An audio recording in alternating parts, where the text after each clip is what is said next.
Welcome back to Primetime News. And a special welcome once again to our viewers on onespotmedia.com. Up first this evening, over 5,000 visitors are booked to come into Jamaica in the first 2 weeks of international flights being allowed back into the country. Now, that update was given a short while ago at a press briefing. Minister of Tourism Edmund Bartlett made the announcement.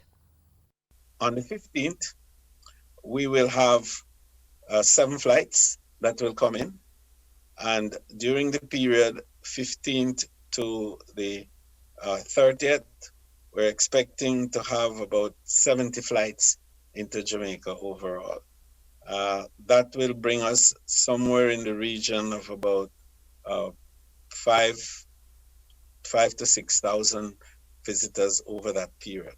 And that's important to us.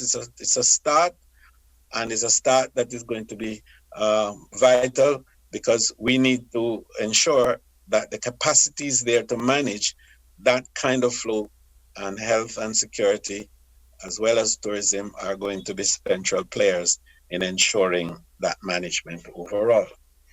We've also certified a number of our properties. We've gone through, I think, 106 accommodations. 35 entities have identified their readiness to actually start. In the meantime, Jamaica has recorded an additional 6 COVID-19 cases, taking to 611 the number of confirmed cases in the country. The number of recoveries inched up by 1 to 408. Now, the authorities say 22 flights have been into Jamaica since the airports reopened on June. Since June the 1st, we have had 22 flights, 15 flights that have come in through the Norman Manley International Airport and 7 flights through the Sangsters International Airport.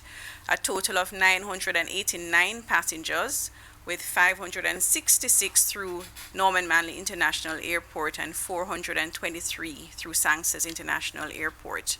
Now, over that period, in terms of the number of positive cases, just to look at our overall positivity rate, in terms of 611 positives, we've had an overall positive rate for the country of 4%. But in terms of the persons that have returned, we have had 49 persons that have been positive from the cruise ship returns, which is about 3% positive rate. And we have had 26 other persons from the other flights that have come in, which is about a 1.6% positive rate.